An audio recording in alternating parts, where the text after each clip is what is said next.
Graça e a paz do Senhor Jesus, bem-vindos, meus queridos irmãos, interessados em continuarmos o estudo da Palavra de Deus, em torno da Palavra de Deus em Efésios, capítulo 6.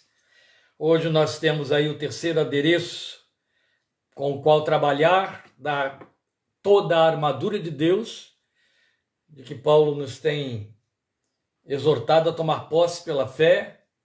E aqueles que têm feito esta caminhada conosco estão entendendo muito bem de que estamos tratando, de que estamos falando, e a importância dessas metáforas e a espiritualização delas e a aplicação prática do que elas fundamentam, do que elas revelam para nós. Hoje nós vamos ler os versículos 14 e 15 do capítulo 6 de Efésios. Efésios 6, versículos 14 e 15 é a nossa parte 42 do nosso estudo. E esta parte 42 vai ficar hoje exclusivamente com um adereço. Então, lendo Efésios capítulo 6, versículos 14 e 15, você me acompanhando, por favor, diz assim a palavra de Deus. Assim, mantenham-se firmes, cingindo-se com o cinto da verdade, vestindo a couraça da justiça e tendo os pés calçados com a prontidão do evangelho da paz. Você já viu, consideramos semana passada exatamente nestes termos, e depois dele ter falado pela segunda vez, vistam toda a armadura de Deus, tomem posse de toda a armadura de Deus, ele entra no versículo 14 dizendo, fiquem firmes, assim fiquem firmes, depois de já ter dito exatamente isso no versículo 11, não é? Então, agora ele vai entrar no terceiro adereço, ele já falou para nós sobre o significado do cinturão da verdade, o significado da couraça da justiça, e agora ele nos exorta a calçarmos os pés com a preparação, ou na prontidão do evangelho da paz. As versões mais antigas traduzem a palavra que nós temos aqui por prontidão como preparação. E prontidão esclarece melhor o significado do que ele está transmitindo para nós dentro da metáfora. Então eu prefiro trabalhar com o significado optado pelos tradutores da NVI, que trabalham no versículo 15 com prontidão em lugar de preparação. Isso não quer dizer que preparação está errado, não existe isso. Significa que a gente consegue chegar a significados mais apropriados, mais elucidativos, daquilo que o texto original diz para nós. E prontidão atende melhor do que preparação neste significado. Então estamos entrando agora no terceiro adereço de toda a armadura de Deus, que vai aparecer aí nesse versículo 15. Então está totalmente atrelado esse terceiro adereço àquela exortação que inicia o verso 14. Acabei de falar isso aí, sobre ficar firmes, porque faz composição com os dois anteriores. Cinturão e couraça. Cinturão de quê? Da verdade. Couraça de quê? Da justiça. Para o cumprimento do principal propósito na luta contra o mundo invisível. Meus irmãos, nós vamos repetir isso até terminarmos as metáforas sobre toda a armadura de Deus. E não é apenas uma questão de, vai ficar exaustivo. Não é isso não. A ênfase. Você vê que o próprio Paulo, escrevendo para o povo, ele ocupa a sua redação em dizer isso duas vezes. E por que ele repete? Por que ele diz duas vezes? Porque esse é o ponto, porque este é o objetivo, porque é nisso que está sintetizada a luta espiritual. E aí eu não vou voltar àquilo tudo que já consideramos, mas recomendo, especialmente para quem chegou depois, que volte lá, está tudo gravadinho aí na nossa página, volte lá naquelas partes anteriores, onde estivemos explicando o significado da luta, fora do mundo fantasístico, inventivo e o fantasioso, criado pela cabeça de líderes exagerados e operadores do engano no meio do povo de Deus, trazendo tremendas seduções. Não vou voltar lá. Você volte, se você ainda estiver confuso ou se ainda não acompanhou isso aí, mas eu quero que você só lembre disso. Nós vamos repetir várias vezes que a ênfase do apóstolo a luta é contra as ciladas do diabo e o tipo de luta é ficar firme. Esta é a ênfase o tempo todo. Então ele só trabalhou com a metáfora de toda a armadura de Deus e daí os adereços particulares dessa composição para mostrar que esta é a nossa posição na luta, é ficar firme. Então vamos observar que calçados os pés na prontidão do Evangelho da Paz, então estamos pensando nesse adereço que é calçados, sandálias, né? O outro artigo da armadura do soldado romano ainda é um instrumento que guarnece o corpo, ou seja, ainda é pessoal, está no corpo.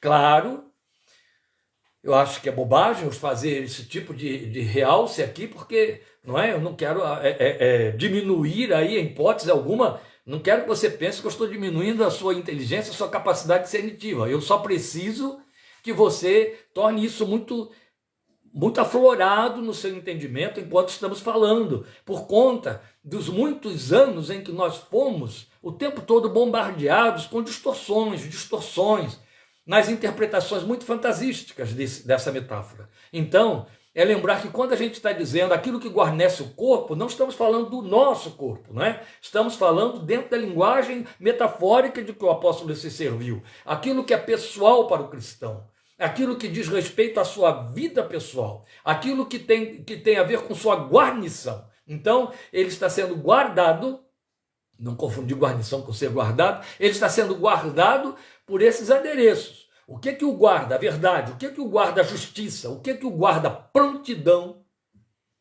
no Evangelho da Paz? Que ele toma como calçados. Eu tenho de aplaudir você também, e não falta estudioso, não falta intérpretes da palavra de Deus que não aplaudam Paulo por essa metáfora. Paulo, seguindo seu mestre muito de perto, era o homem das metáforas. Paulo criou metáforas não só didáticas e elucidativas, mas uma inerrância na revelação da palavra de Deus que é impactante. Porque estamos falando de um escritor de 12.000 anos passados. Ele trabalhou com a metáfora do corpo para se referir à igreja. A família, a casa, a igreja como esposa, a noiva, de que outros autores da Bíblia também se serviram. Ele trabalhou a igreja como corpo em Coríntios, aqui em Efésios, capítulo 4. E agora ele vem trabalhar com essa linguagem. Então, ele usou a metáfora de lavoura para se referir à igreja e tantas outras. As sementes para falar da ressurreição. Mas quando ele vem aqui para falar da luta no mundo invisível e trabalha com a armadura, o soldado, nos compara ao soldado e diz: somos um soldado. O nosso lugar nessa luta é o lugar que o soldado ocupa, o batalhador, o soldado na frente da guerra. Não é o soldado que está fazendo o trabalho, aquela divisão que existe no mundo militar, que está me faltando a palavra aqui, mas você sabe de que... Intendência. Não é o soldado da intendência, não é aquele que fica no escritório, que fica na retaguarda. Não é aquele que faz o trabalho administrativo, é o combatente, é o que está na linha de frente, é o da trincheira. Este é o soldado cristão, é você e eu. E lembrando o que dissemos desde o início, não há neutros nessa luta. Não tem nem para onde correr. Então ele nos posiciona como soldados armados, porque há uma luta. Quando eu digo que não há neutros, não é no sentido de que, eu vou ficar escondido para não sair para a guerra, não. Não há neutros porque há um combate que nos é oferecido da parte do adversário, e é incessante.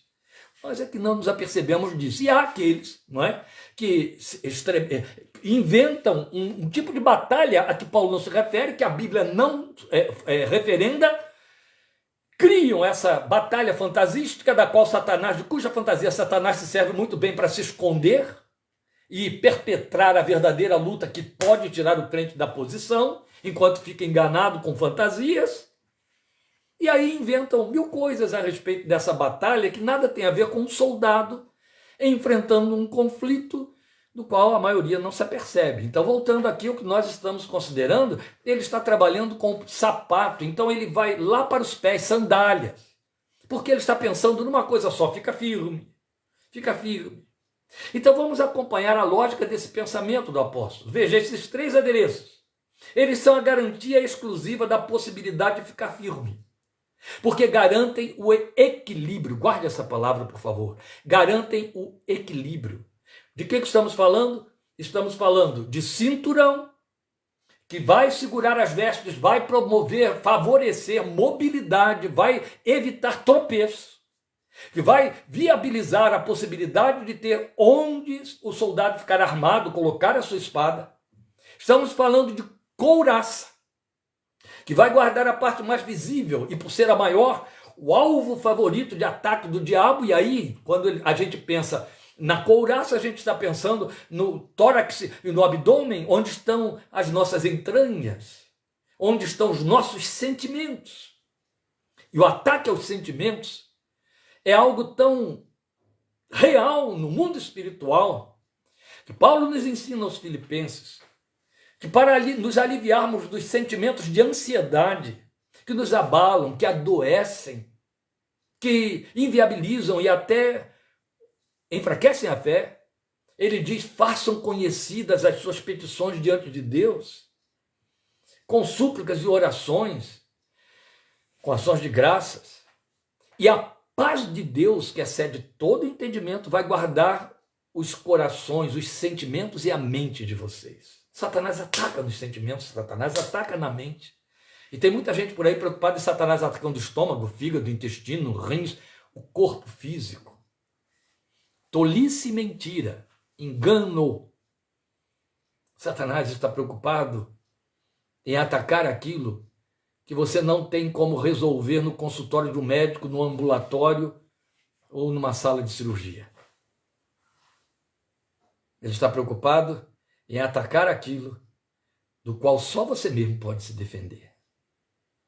Vamos guardando estas coisas, meus queridos. Então, o que estamos aqui ouvindo é Paulo dizer que nós precisamos tomar adereços que nos mantenham firmes, que mantenham o nosso equilíbrio, porque a luta do inimigo é para nos tirar da posição, nos fazer, literalmente falando, cair.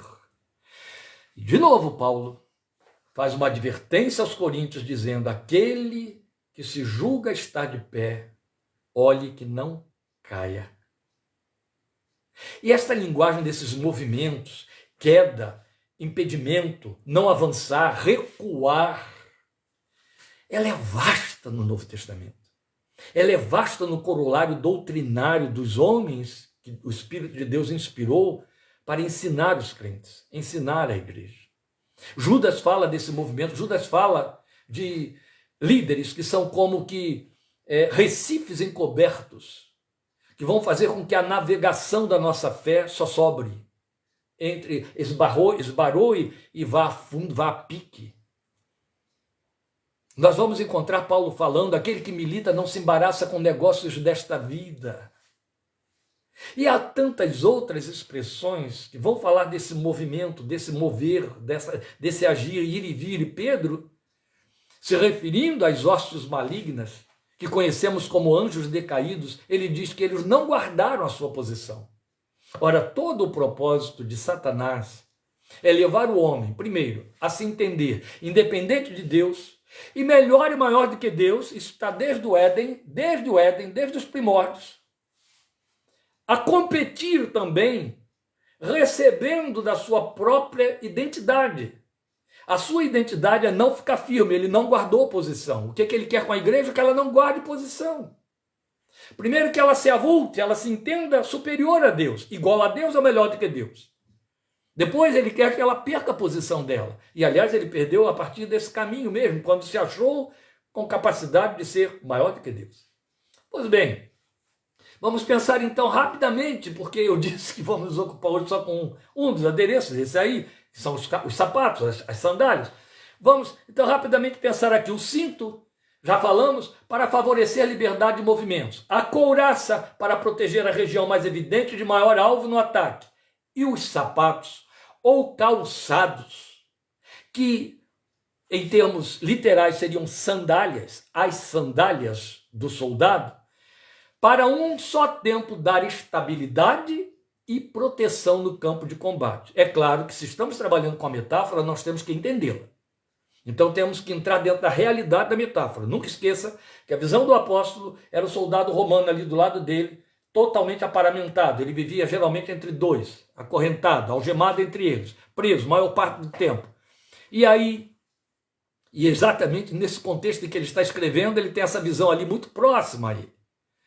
Pois bem, o que esse homem está observando é impossível o soldado ir para a batalha descalço.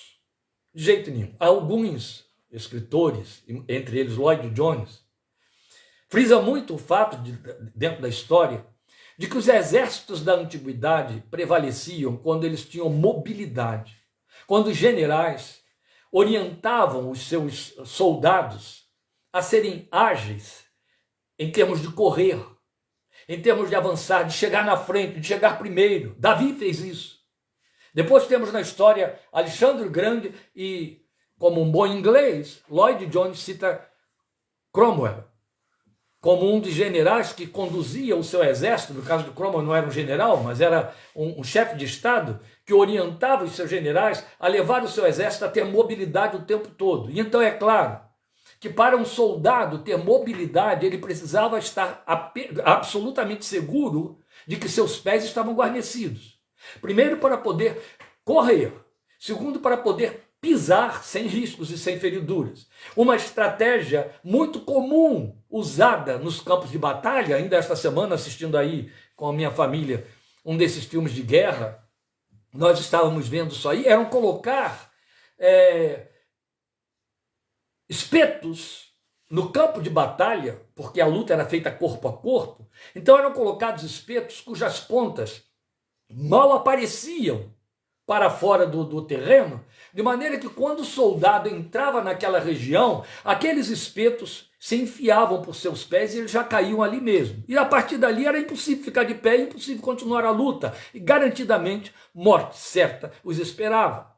Pois bem, como que o exército romano trabalhou com os sapatos, o calçado para o seu soldado ter mobilidade e sair idôneo na corrida.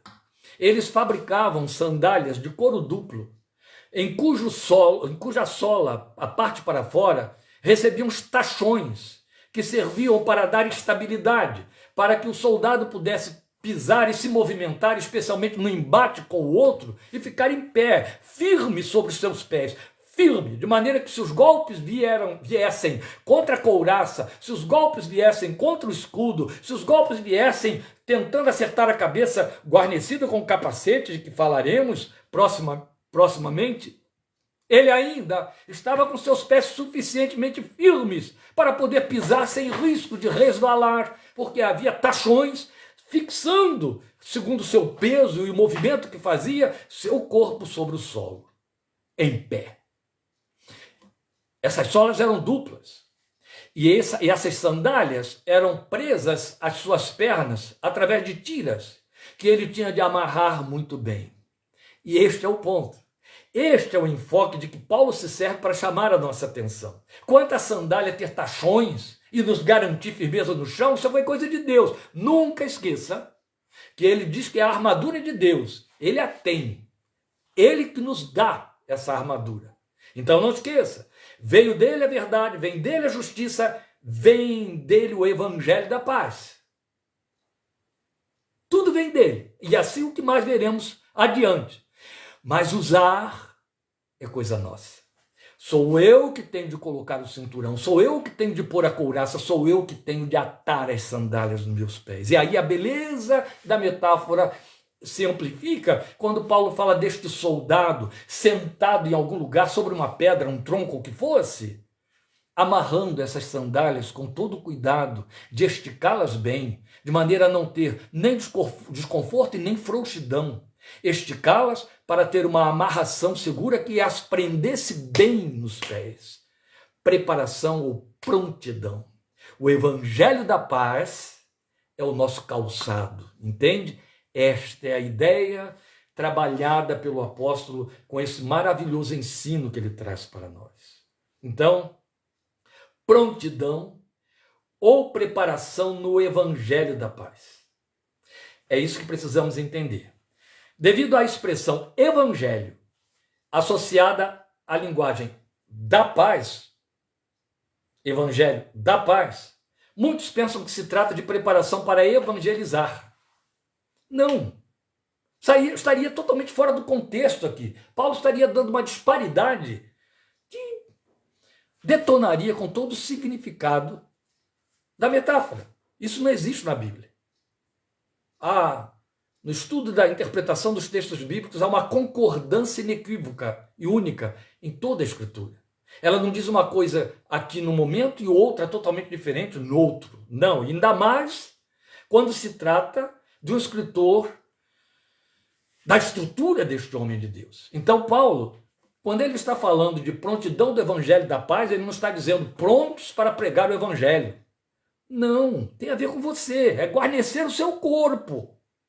Começa com evangelho da paz. E a paz de Deus que excede todo entendimento, ele é a nossa paz. Justificados, pois, pela fé, consideramos semana passada, temos paz com Deus por meio de nosso Senhor Jesus Cristo. Satanás é mestre em nos atingir com culpas. Esse é o seu trabalho constante. Ele não precisa fazer muito esforço, porque já temos um inimigo pior do que ele dentro de nós mesmos, que é o nosso ego, é o nossa consciência, é a nossa carne. Nós temos os nossos conteúdos trabalhados, mal trabalhados, influenciados, influenciáveis, que já nos acusam de contínuo. O diabo só tem que se apropriar disso, só tem que perceber onde está essa autoacusação que aniquila, que desestimula, que gera autoimagem negativa, desânimo, que desacredita, e alimentá-la, investir nela. Mas quando a paz de Deus, que excede todo entendimento, nos guarnece, vamos trabalhar isso aí. Você já viu que meia hora já se foi. Esquece a história que falamos aí da minuta. Vamos aqui, gente. Veja, o que estamos considerando aqui é que toda a proposta do apóstolo tem a ver comigo e com você, tem a ver com o crente. Não tem a ver com o trabalho do crente em termos de evangelizar, não. É porque as pessoas fazem uma associação de muitas ideias. Evangelho da paz, formosos são os pés dos que anunciam a paz. Aí, fazendo essa associação com o texto de Isaías, vai parecer que o que ele está dizendo é: esteja pronto para evangelizar, para pregar o evangelho. Ele não está falando disso. Ele está falando de algo que é para você. Então, se é para pregar, pregue para você. É isso que ele está dizendo aqui, em outras palavras. Então ele está pensando com o crente, com a estabilidade do crente, a invictibilidade na luta, não com o outro. Então tem a ver com o propósito de tudo, que é ficar firme. Entende? Ficar firme. Daí o equilíbrio. Eu disse que você fixasse essa palavra. A palavra que corresponde a equilíbrio é sobriedade. E a Bíblia, em lugar de usar a palavra equilíbrio, ela usa moderação ou sobriedade. Moderação e sobriedade vão dizer a mesma coisa, e o resumo final das duas é equilíbrio. A palavra sobriedade é vasta no Novo Testamento, e eu vou pensar apenas alguns textos aqui para dar reforço ao argumento. Vale lembrar então aqui a palavra de exortação de Paulo a Timóteo, em 2 Timóteo 4:5. Temos tempo? Temos, claro que temos. Para você abrir aí, se quiser me acompanhar. 2 Timóteo 4:5, ele diz assim: você, porém, seja equilibrado em tudo, ou seja sóbrio em tudo, moderado em tudo, como está na minha versão, suporte os sofrimentos, faça a obra de um evangelista, cumpra plenamente ou cabalmente o seu ministério, seja sóbrio em tudo. Sobriedade é nota máxima de testemunho inegociável na vida do cristão, porque o mundo à nossa volta está louco, porque o mundo à nossa volta não tem equilíbrio, porque o mundo à nossa volta não tem sobriedade. Sobriedade fala de seriedade. Sobriedade fala de acuidade mental, cognição totalmente esclarecida. Lucidez. Lucidez é a derivação de uma palavra que fala de luz. Luz foi o que Jesus jogou dentro de nós. A luz resplandece nas trevas. E é um povo que habitava na região da sombra da morte, resplandeceu a luz. Ele era a luz do mundo, João vai dizer no prólogo do seu evangelho. E o que Jesus fez foi cumprir aquilo que foi a primeira ordem de Deus na criação de todas as coisas. Haja luz, ele resplandeceu em nossos corações. Paulo vai usar essa linguagem em 2 Coríntios capítulo 4 com muita ênfase, versículos 6 e 7. Ele resplandeceu em nossos corações, ele iluminou, ele pôs luz. Luz é lucidez, luz é sobriedade. E isso também tem a ver, em última instância, com sabedoria. Então, mais uma vez, temos também o nosso texto de lastro, que é Efésios 5,18. Eu digo de laço porque eu já expliquei para os queridos que em 5,18 nós temos o eixo em torno do qual corre tudo que veio antes e o que vem depois, que é o que estamos vendo agora. Quando ele vai dizer que em lugar de nos embriagarmos com vinho, devemos ser sóbrios, enchendo-nos do Espírito. Lembram disso? Ser sóbrio é ordem máxima para o Evangelho. Sobriedade tem a ver com lucidez, tem a ver com cognição limpa, tem a ver com seriedade. Sobriedade tem a ver com equilíbrio. E equilíbrio é uma palavra que cabe muito bem aqui. Quando Elias foi levantado para trazer de volta o povo de Israel que tinha se desviado de Deus para o seu Deus, e naquele momento de enfrentamento contra os 400 profetas de Jezabel, os adoradores de Azerá, Elias manda preparar aquele altar, você sabe muito bem disso, colocar o bezerro ali em cima e faz uma exortação a Israel. Antes dele operar qualquer poder de Deus para chamar a atenção deste povo para o verdadeiro Deus, ele os desafia dizendo: aquele que responder com fogo, esse é Deus, não é? Ele chega para o povo e diz: por que vocês cocheiam entre dois pensamentos? Ele estava usando de um sarcasmo, de uma ironia, porque os adoradores de Baal, aqueles que estavam ali ao redor do trono de Baal, do altar de Baal, que ergueram a Baal, eles tinham um ritual. E o ritual dos baalistas, o ritual dos azeristas, os adoradores de Azerá e de Baal, que eram esses que ali estavam, exigia que eles fizessem um movimento durante o serviço de adoração que representava alguém com dificuldade de pisar, ou com duas alturas. Então, eles andavam manquejando no serviço de adoração. Eu sei que não estou fazendo aqui nenhuma colocação crítica, pelo amor de Deus, não tem nada a ver. Eu quero só te lembrar que, imitando os animais da floresta, os índios brasileiros, em algumas das suas danças, fazem um ritual semelhante. Eles fazem uma dança em que um pé balança, o corpo balança sobre um pé e o outro apoia. Era mais ou menos isso que acontecia com os adoradores de Baal e Azerá. Em redor do altar que eles tinham levantado, eles ficavam balançando como quem está cocheando. E aí, Elias chega para o povo de Israel e diz: por que vocês estão cocheando, como esses adoradores de Baal aí? Cocheando entre dois pensamentos. Quais são os dois pensamentos? Quem é o verdadeiro Deus? O que Elias estava dizendo é que Israel tinha perdido equilíbrio, tinha perdido a sobriedade. Somente no Evangelho e na centralização de Cristo Jesus e a sua cruz, em nossa confissão, há sobriedade e há equilíbrio. Se você mover uma pedra disso que está aí, o edifício desmorona. É assim. Ser sóbrio é a ordem.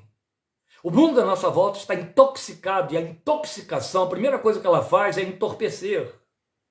O fígado não consegue quebrar todas as toxinas, então o cérebro fica alagado dessas toxinas e entorpecido. O que se embriaga se entorpece. E quando o mundo está intoxicado de muitas filosofias e desejos, de muitas paixões e de seduções, haja vista aí essas montanhas de propaganda consumista, que seduzem, não é? Que fazem as pessoas irem além das suas necessidades, perdendo a simplicidade e se arrebentando todo, arrebentando o lar, para levantar recursos que possam permitir que elas possam comprar e se manter no nível em que os outros estão, vão desmoronando com tudo à sua volta. Isso fala desse desequilíbrio, esse entorpecimento que encobre, entenebrece o entendimento, a sabedoria. Então a ideia de uma estruturação compacta contra os ataques que visam levar o crente a perder posição continua em alta. Ficar firme. Ficar firme. Ela é a que prevalece aqui. Então pés firmados têm o mesmo valor de cinturão da verdade e couraça da justiça. Estão no mesmo nível. Ou seja, atendem ao mesmo propósito. Manter o crente firme. Entende? Para garantir firmeza quando sob tentação contra a verdade no íntimo. Guarda a verdade no íntimo. Onde é que Satanás vai atacar? Na mente, no íntimo. Ele vai atacar o quê? A verdade que está no íntimo.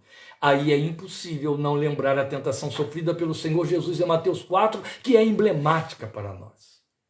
Tim Keller faz um trabalho muito belo de comparação entre o final do capítulo 3 de Mateus de Mateus e o início do capítulo 4. No final de Mateus 3, o que é que você tem? Você tem o batismo de Jesus, em que o céu se abre e o povo que está ali à volta do Jordão, junto de João Batista, ouve uma voz que fala lá de cima e alguns pensam que é um trovão. Aí aqui eu vou fazer um parêntese. Quando o crente não conhece a voz de Deus, quando Deus fala para ele é um ronco. Ou ele atribui à natureza, à mãe natureza, a Deus a terra e coisas semelhantes. É Deus falando, mas ele está entendendo que é a voz natural das coisas. E aí o povo ouve uma voz que vem do céu e diz: este é o meu filho amado, no qual eu tenho prazer.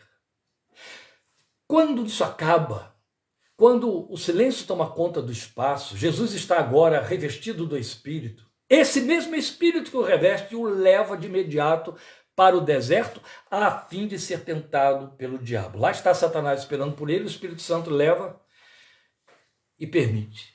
É o capítulo 4 de Mateus. Onde é o ponto de tentação? Onde é que Satanás faz o ataque? Ele faz o ataque exatamente em cima da verdade no íntimo do Filho de Deus. Aquilo que ele tinha acabado de ouvir antes de entrar no deserto, nas margens do Jordão. Tu és o meu Filho amado. O que Satanás diz logo de imediato? Se tu és o Filho de Deus. Esse sempre foi o alvo dele, desde o Éden. Foi isso que Deus disse. Não foi isso que Deus disse. Em outras palavras, ele está dizendo a Jesus: Deus te disse que você é o filho dele? Me prova isso. Me prova através das fantasias que eu vou te sugerir, do espetáculo que você pode dar, através do seu poder mágico, a seu favor. Me prova.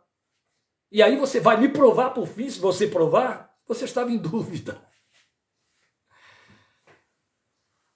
Lloyd Jones trabalha muito esse conceito para dizer assim: o crente é tentado nas suas convicções o tempo todo através de bocas humanas. É o diabo. Vamos lembrar, a luta não é contra carne humana, não é contra carne e sangue, não é contra seres humanos. Foi isso que você leu em 6:10. Mas as forças malignas estão atuando através desses oráculos. Parentes, amigos, os mais chegados e outros crentes. Nunca esqueça que Satanás usou a boca de Pedro, que um pouquinho antes tinha sido usada a boca de Pedro pelo Espírito Santo. Bem-aventurado é você, Simão, filho de Jonas, porque não foi carne e sangue que te revelou isso, mas o Espírito do Pai que está nos céus. Daqui a pouco, o mesmo Pedro chega para Jesus e diz: Senhor, o Senhor não vai morrer, não vai te acontecer nada disso para trás de mim, Satanás. Tu não entendes das coisas de Deus e só dos homens. Opa! Então, sou muito à vontade aqui para te dizer, e aí eu falo com uma margem grande de experiência, o diabo usa os crentes. Usa parentes, usa amigos, usa crentes, usa o do mundo, especialmente aqueles que são confiáveis. Esses, mais depressa ele vai usar se houver lugar dentro deles para isso. Muitas vezes há. E qual é o ataque? Em cima das convicções, em cima da promessa, das promessas, das certezas. Foi isso que ele disse? Se você é, se você crê, se de fato é, se Deus é seu Pai, se você é filho de Deus, você é crente mesmo, faça desse jeito, prove daquela maneira, prova para mim, prova para você. Dê prova de que Deus não mentiu.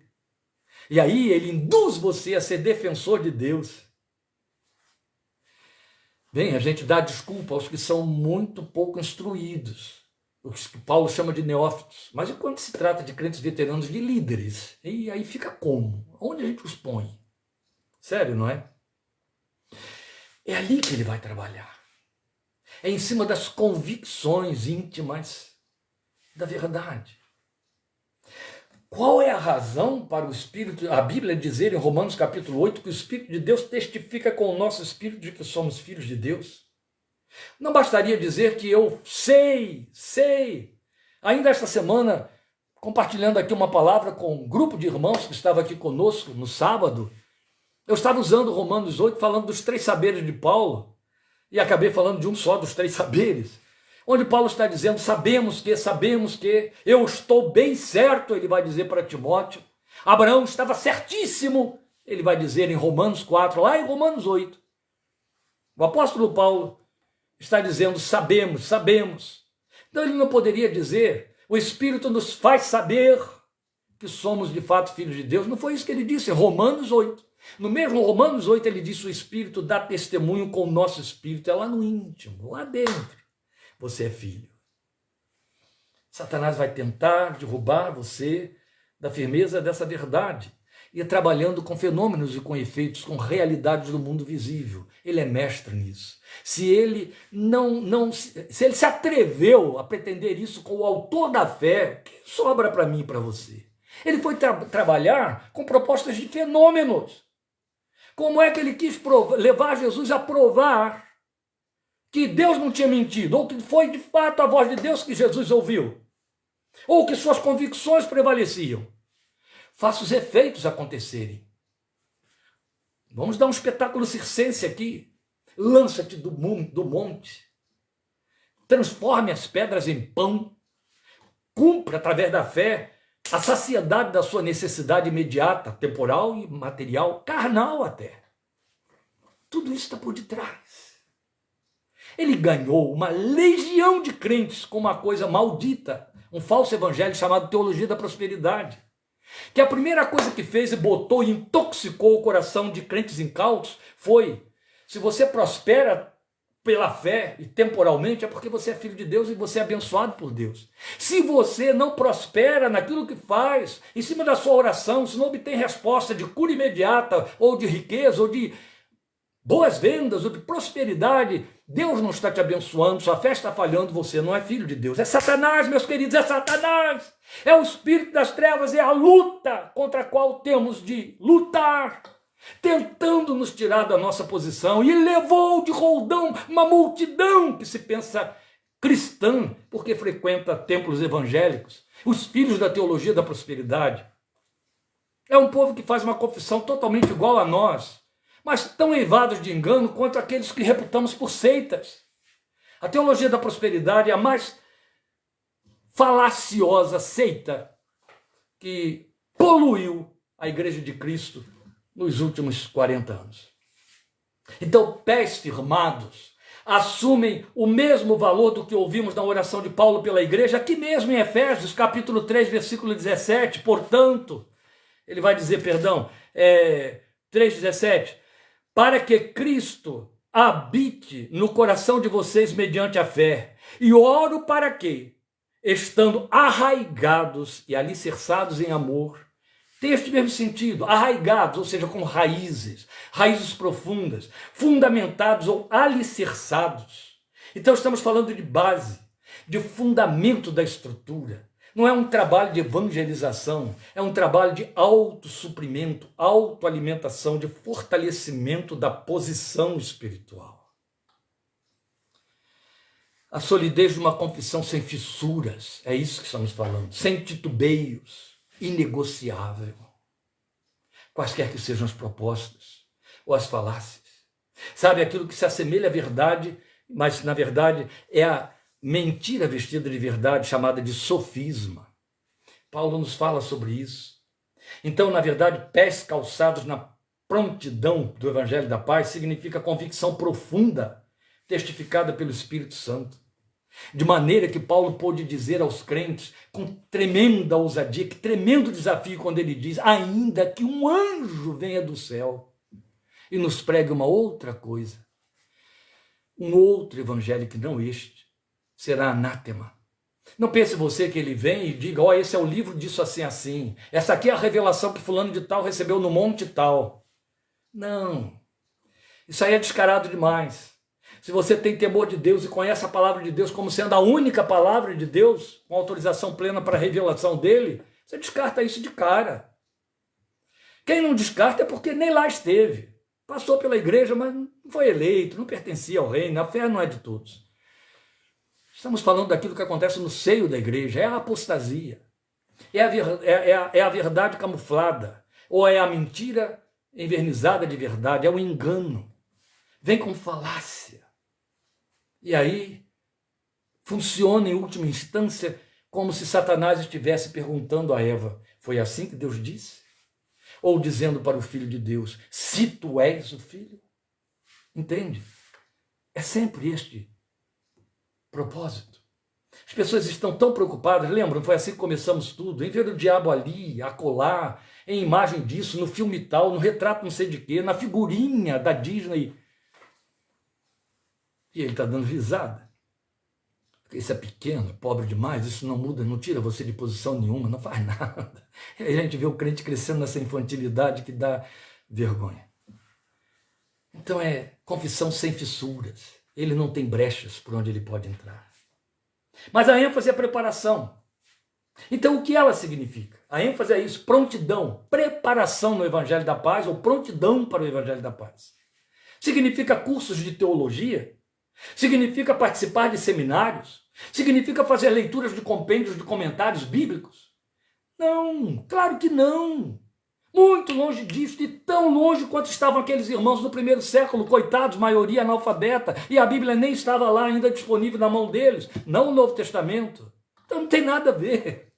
Não tem a ver com estudos textuais. Pelo contrário. Na verdade, é algo que se aproxima da experiência dos crentes bereanos, de que Lucas fala em Atos 17:11, quando Paulo entrou na cidade de Tessalônica para evangelizar os tessalonicenses. Diferente do que tinha acontecido em Corinto, em Éfeso, o que acontece em Tessalônica é que havia ali um grupo de judeus zelosos pela verdade. Então, a partir do versículo 10 de Atos 17, eu vou ler o 11. Eu vou ler desde o 10 para que você entenda. Logo que aconteceu, os irmãos enviaram Paulo e Silas para Bereia. Chegando ali, eles foram à sinagoga judaica. Os bereanos eram mais nobres do que os tessalonicenses, pois receberam a mensagem com grande interesse, examinando todos os dias as Escrituras para ver se tudo era assim mesmo. Ou seja, não engoliam prato pronto. Eles iam avaliar, orar em cima, verificar, conferir. Aí sim, estudar. Mas o quê? O texto da Escritura. Eles estavam preocupados com a revelação escrita. Ela é o esteio. Se você perder a confiança nela, esqueça o resto. Acabou tudo. A Bíblia toda aponta nesta direção. E aí já vamos terminando, que já temos 45 minutos. Eu quero citar apenas poucas e suficientes referências que vão dar reforço ao que eu estou dizendo aqui, como prontidão no Evangelho da Paz. O texto lá de Tessalonicenses. Talvez Paulo estivesse se referindo exatamente àquele grupo de Bereia, os bereanos, quando ele diz o que está em 1 aos Tessalonicenses 2,13. Eu vou ler para vocês. Ele diz assim: também agradecemos a Deus sem cessar o fato de que ao receberem de nossa parte a palavra de Deus, vocês a aceitaram, não como palavra de homens, mas conforme ela verdadeiramente é, como palavra de Deus, que atua com eficácia em vocês, os que creem. Há um testemunho do Espírito em cima da palavra. E quando o crente não a recebe com os filtros de vãs filosofias, de nichos denominacionalistas, ele está aberto para que esta revelação escrita lhe dê entendimento e o faça crescer. Ele está aberto para a instrução. Instruir é uma palavra que significa construir pelo lado de dentro. Entende? Jesus nos mandou instruir, façam discípulos de todas as nações. Os bereanos, ou os tessalonicenses, provavelmente os de Beré, receberam a palavra não como de homens, mas como palavra de Deus que operava eficazmente neles, porque conferiam todos os dias. Depois nós temos um texto que fecha a revelação da Bíblia, que é Apocalipse. É um texto que eu cito muito, mesmo que eu não esteja pregando em Apocalipse, porque ele é uma exortação séria, daquelas que têm de ser recebidas com muita solenidade. Apocalipse capítulo 1, versículo 3, onde o apóstolo João diz: feliz aquele que lê as palavras desta profecia, e felizes, aí ele põe no plural, aqueles que ouvem e guardam o que nela está escrito, porque o tempo está próximo.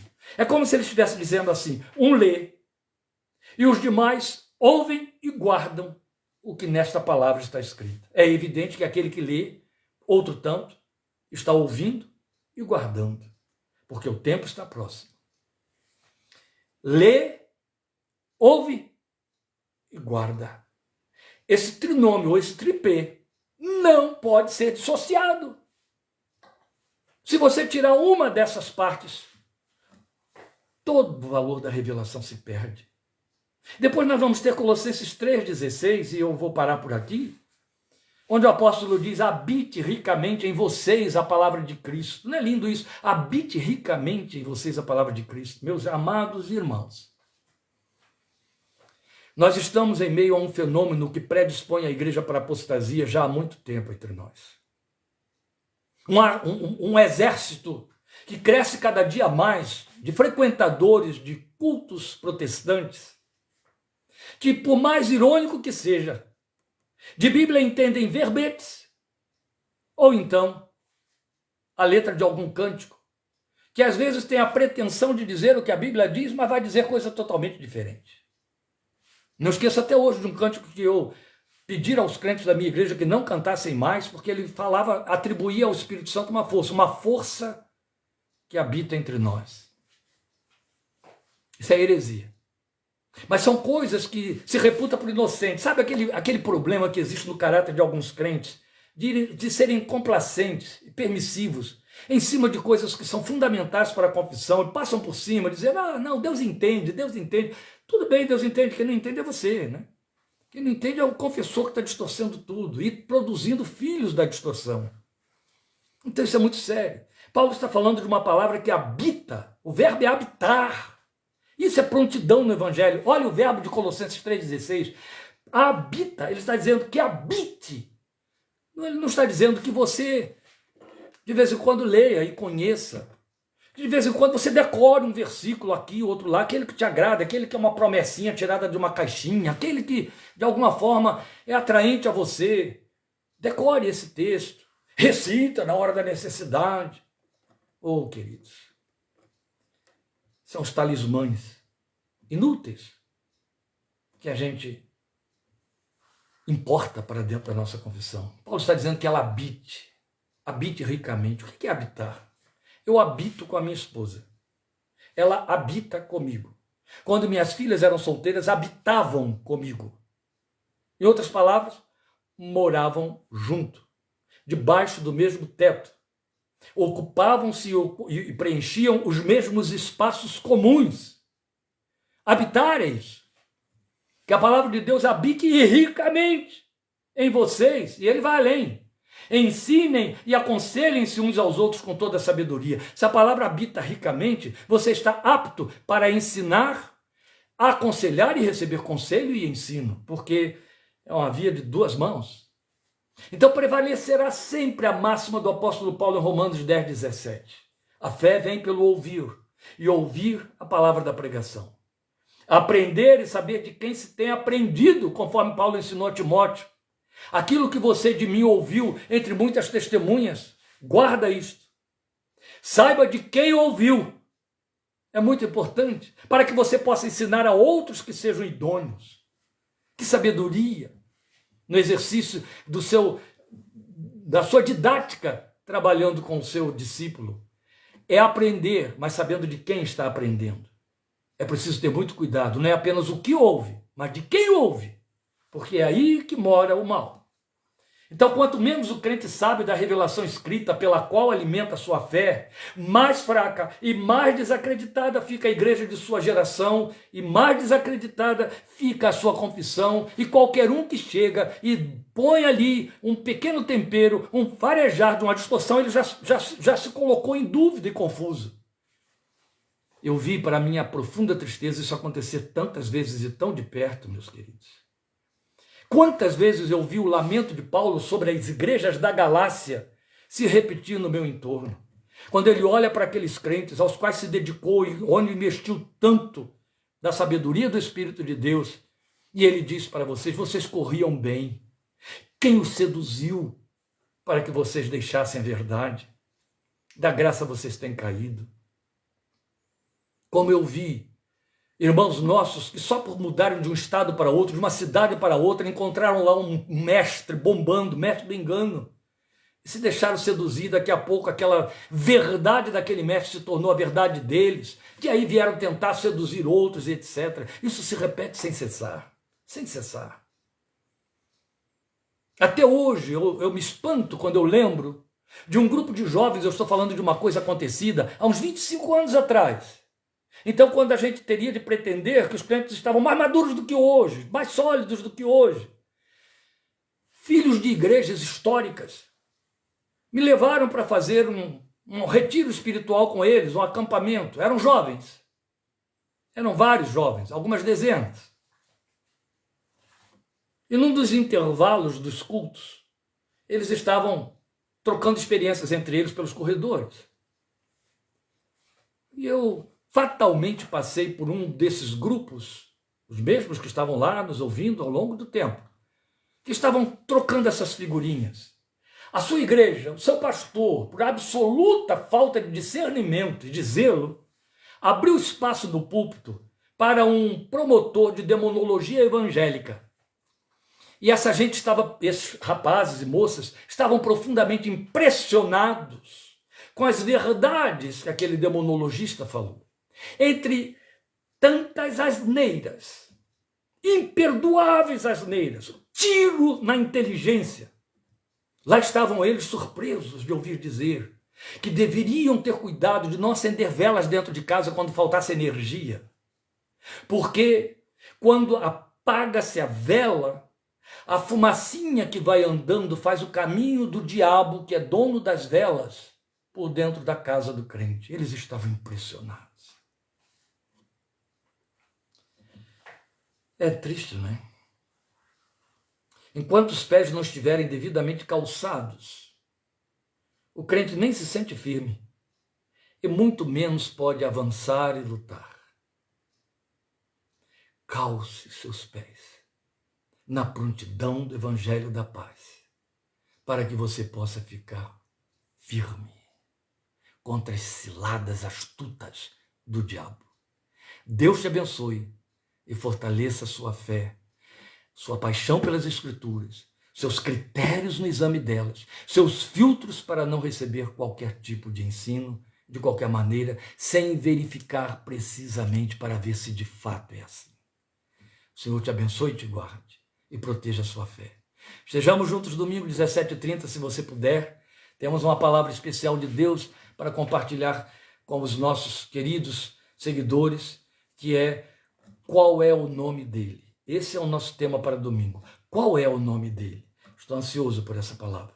Creio que Deus há de falar ao meu coração e àqueles também que estiverem com ouvidos para ouvir. Deus te abençoe. Até quinta que vem, quando estaremos entrando no nosso quarto adereço, que você tem aí logo de imediato no versículo 16, o escudo da fé. E logo depois a gente vai avançar para o capacete da salvação e, por último, a espada do Espírito. E aí a armadura se fecha. Amém? Deus te abençoe e te fortaleça. Até a próxima oportunidade, em nome de Jesus. Obrigado por sua companhia e sua atenção. Amém.